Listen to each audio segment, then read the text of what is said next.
Olá pessoal, bom dia, graça e paz. A gente está aqui mais uma vez, mais uma semana para a gente falar da nossa lição. Agradeço a você que tem participado, tem assistido os vídeos. Eu sei que tem sempre as mesmas pessoas, né, que se importam com a palavra, né, importam em aprender, porque eu sei que eu tenho aprendido. Espero que você também. Vamos orar antes da gente entrar na lição. Amém? Você que pode, ore junto comigo. Senhor, meu Deus, meu Pai, em nome de Jesus, Senhor, te agradeço, porque o Senhor tem falado conosco, tem falado aos nossos corações, tem, ó Deus, nos trazido para mais perto de Ti, revelado o Teu querer, revelado a Tua graça, a Tua misericórdia, Senhor, que a cada dia nos alcança e nos transforma para a Tua glória, Senhor. Te agradeço porque o Senhor é bom e o Senhor, Deus, se importa conosco em cuidar e nos orientar, Deus, e ser verdadeiramente nosso Pai. Te agradeço por isso, Senhor. Pai, fala aos nossos corações, Senhor. Fala conosco. Revela aquilo que o Senhor precisa revelar nessa lição, para que a gente possa entender e a gente possa aceitar a Tua vontade, que é boa, perfeita e agradável. Consagro-te este momento, Pai, para a honra e glória do Teu santo nome, em nome de Jesus. Amém. Amém. A gente então está na lição de número 10, na segunda parte. E aí eu falei semana passada, porque a lição fala sobre 3 caridades do cristão. A gente entrou no capítulo 6 e a gente falou semana passada sobre a esmola e sobre o jejum. E aí eu pulei a oração para a gente falar a oração hoje.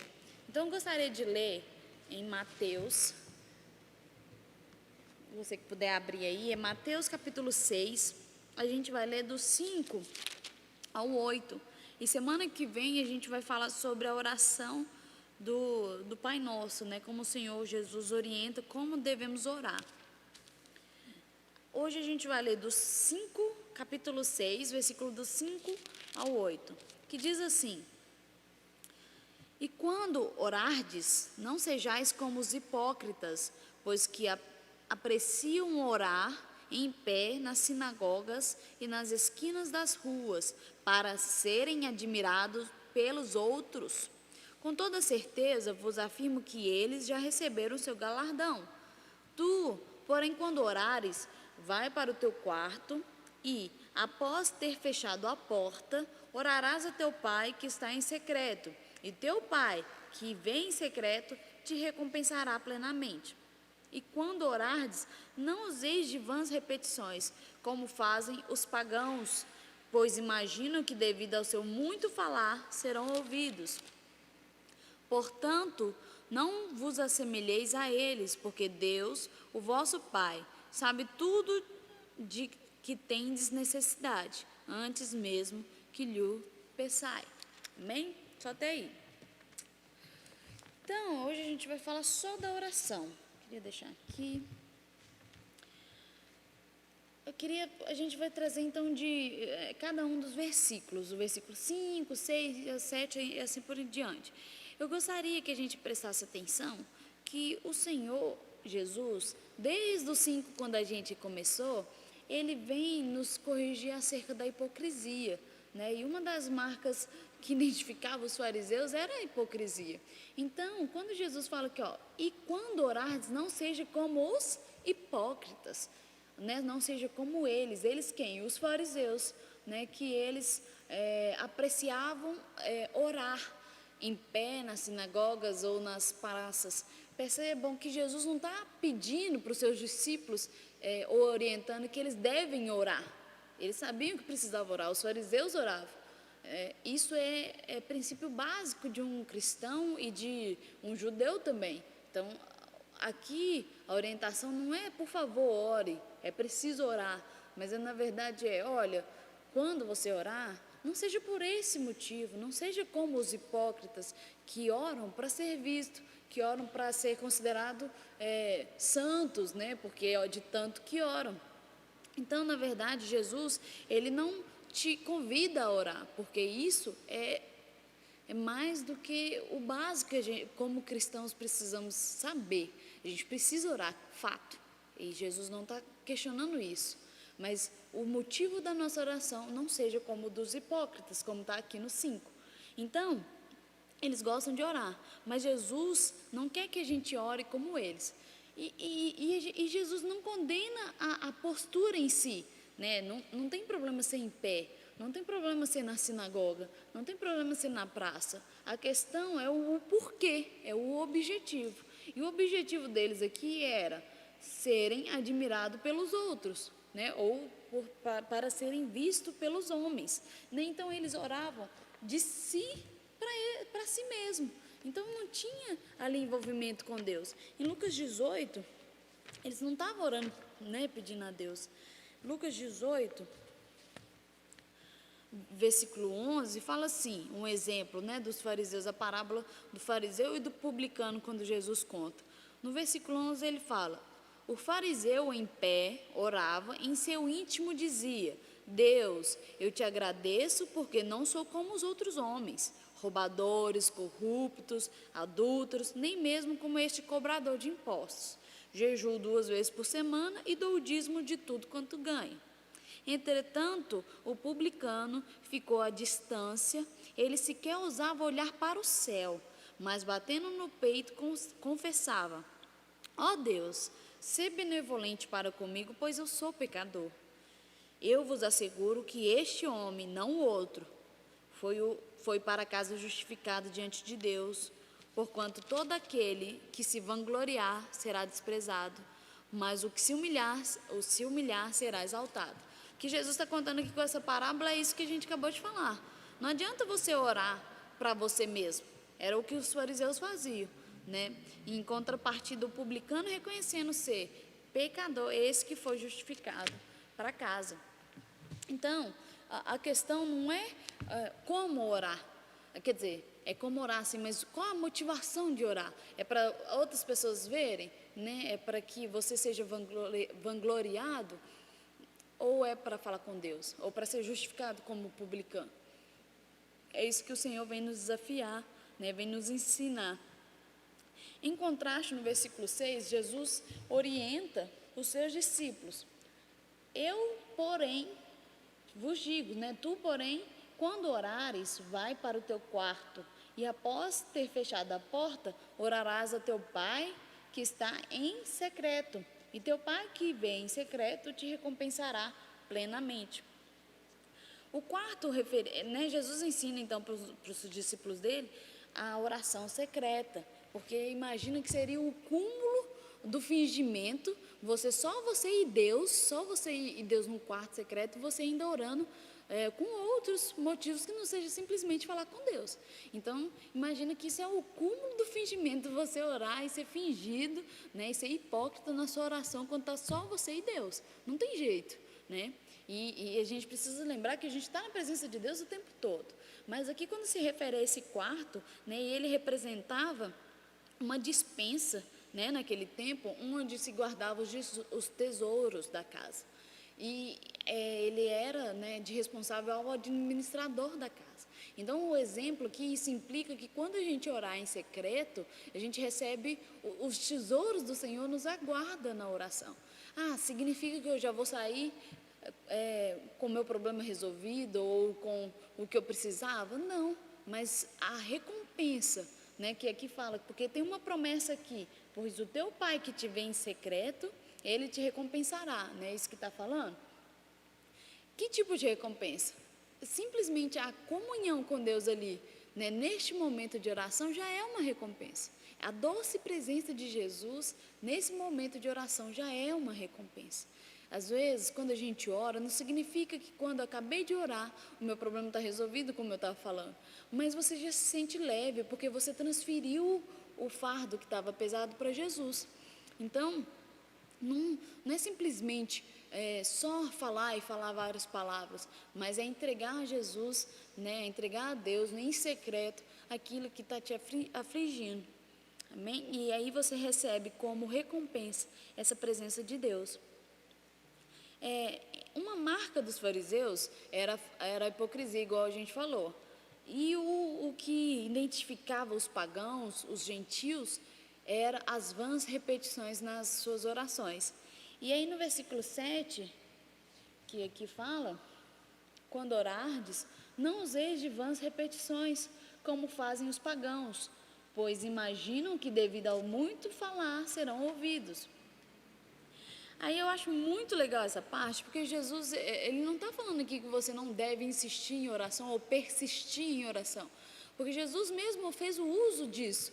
Ele está falando que você não precisa falar demais, repetir demais, ou então usar uma oração de 30 horas repetindo nesse sentido.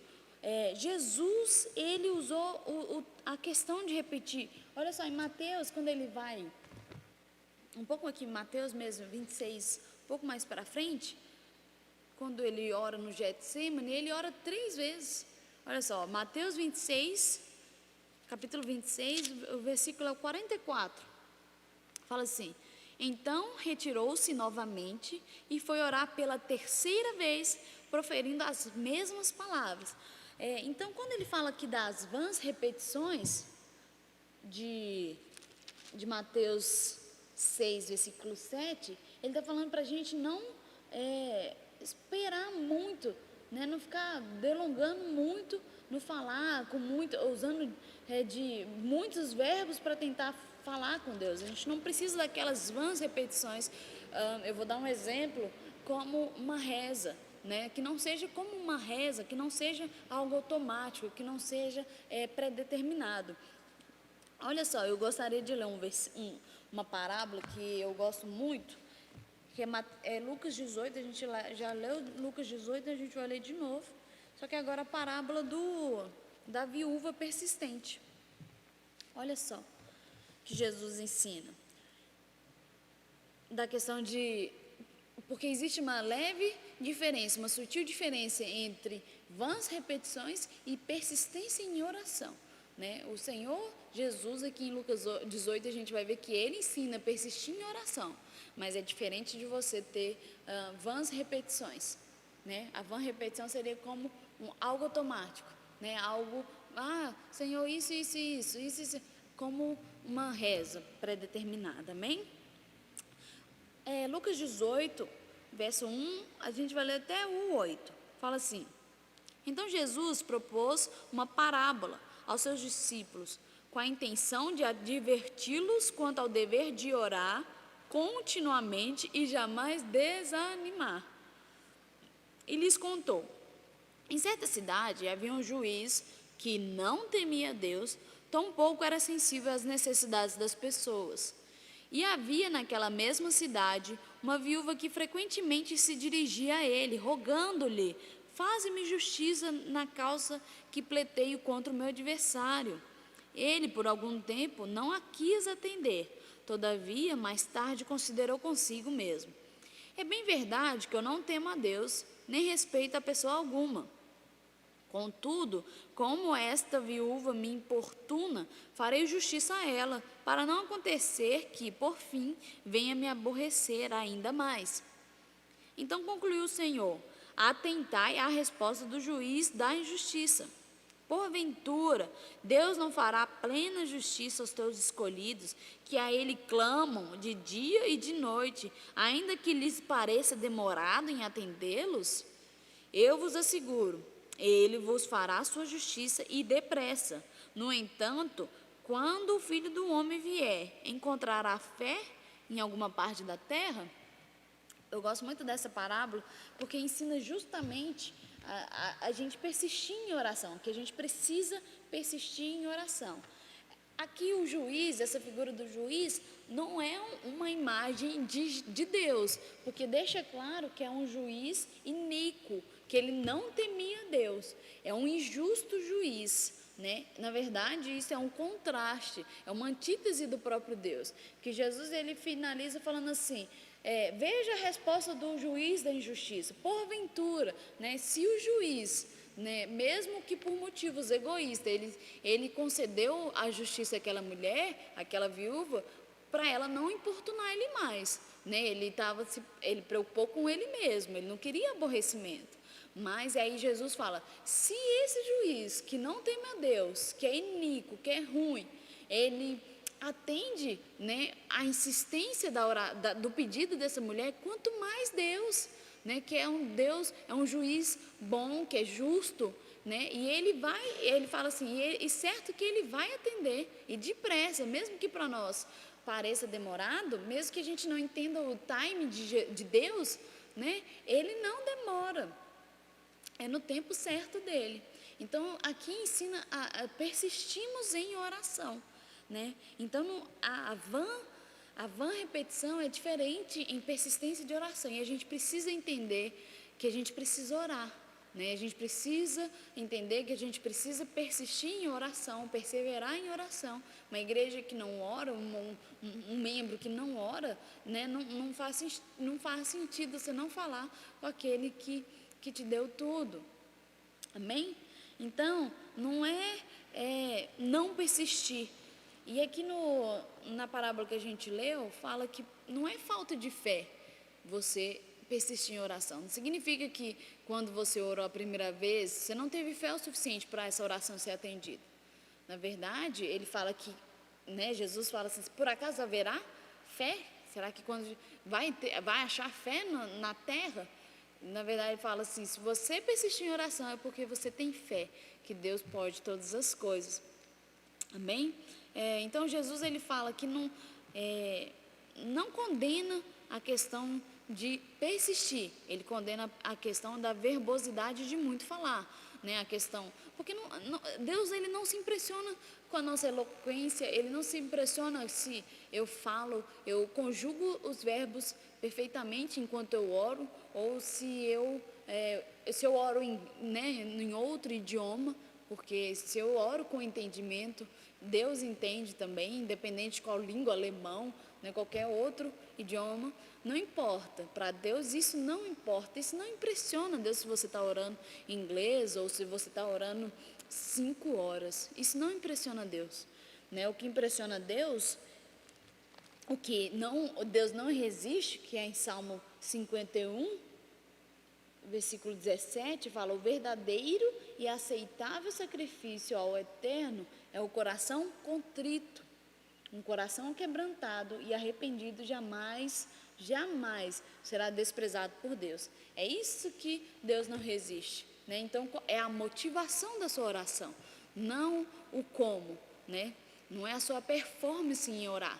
Deus não está preocupado se você consegue ficar em oração 5 horas direto, né? Sem parar. Não é essa a preocupação de Deus. Ele está preocupado se a sua oração é sincera, né? Se o motivo que você está orando é o verdadeiro motivo que Jesus está nos ensinando aqui. Amém? Então, né, no finalzinho do 8, para a gente ir concluindo, fala assim, ó. Portanto, não vos assemelheis a eles, porque Deus, o vosso Pai, sabe tudo que tendes necessidade, antes mesmo que lhe peçais. Então, se Deus sabe tudo que eu preciso, por que eu vou orar? Na verdade, a gente não ora para informar a Deus da sua necessidade, da nossa necessidade, porque Deus, ele é onisciente, ele sabe da nossa necessidade, ele conhece elas, né? Eu não preciso informar o Deus, eu estou passando isso aqui, ó. Ele sabe, mas na verdade a gente ora para demonstrar que a gente confia em Deus, né? Para depositar em Deus a nossa confiança e dependência, né? Eu vou dizer, Deus, eu sei que o Senhor sabe, mas me ajuda nisso, né? Eu sei que o Senhor sabe que eu não estou numa fase boa, mas me ajuda nessa parte. Então você deposita em Deus a sua confiança e você, né? Às vezes quando a gente ora a questão do pecado também, você confessa diante de Deus o seu pecado. É claro que ele já sabe. Quando Adão e Eva ele pecou lá, e Deus vai ao encontro deles ao entardecer e fala assim, o que aconteceu, Adão? Né? Como que você... Deus, eu estava nu e eu me escondi. Ele, e como que você sabe que você está nu? É claro que Deus já sabia, né? Deus já sabia, mas ele gosta de ouvir, né, a nossa confissão. E aí a gente ora e conversa com ele nesse sentido. Então, não é para informar a Deus, né, que a gente ora. Então, a gente pode concluir que o nosso Deus, ele odeia a hipocrisia. Se não odiasse, a gente não teria tantos ensinamentos para que não fôssemos como os judeus, os fariseus aqui no caso, como esses fariseus, como esses escribas, como a lei antiga, ou como distorcer a lei que foi entregue por Deus em favor próprio. Deus, ele ama a verdade. O nosso Deus é um Deus de verdade, é um Deus de sinceridade, né? É um Deus de realidade. Então, o que Deus abomina, que ele detesta, é a hipocrisia, né? E às vezes a nossa religiosidade, o excesso, vamos dizer assim, do tradicionalismo nos torna como esses fariseus, né? A gente acha que eu oro 2 vezes por semana, que igual ele tá, eu jejuo 2 vezes por semana e oro de dia e de noite. Mas não adianta se não for com um propósito correto. Amém? Então a gente pode concluir com a lição de hoje. A gente vai continuar semana que vem sobre a oração que Deus atende, mas a gente vai ler sobre a parte da oração modelo, da oração do Pai Nosso, conhecida como Pai Nosso, né, que o Senhor ensina como devemos orar. Que aqui ele fala o porquê, o objetivo. E agora o como, ele dá o exemplo, ele explica e exemplifica com essa oração de como devemos orar. A gente vai ver semana passada. Então, que a gente possa se manter consciente de que a gente está sempre na presença de Deus. Então, se você está sendo hipócrita, Deus, ele está presente e ele vê, ele sabe, né, dos nossos intuitos de fazer algo. Então, que as nossas atitudes, o nosso jejum, a nossa oração, a nossa caridade, a nossa compaixão ao próximo, deve ser para agradar a Deus, não para você se engrandecer ou para você se promover, né? Mas que seja com um objetivo sincero de agradar a Deus. Amém? Ficou claro? Se tiver alguma dúvida, pode mandar lá no grupo. E semana que vem a gente continua nessa parte de oração. A gente ainda tem muito o que falar sobre oração. E aí, semana que vem, a gente vai falar sobre a oração do Pai Nosso. Espero que você esteja aí semana que vem. E até mais. Obrigada.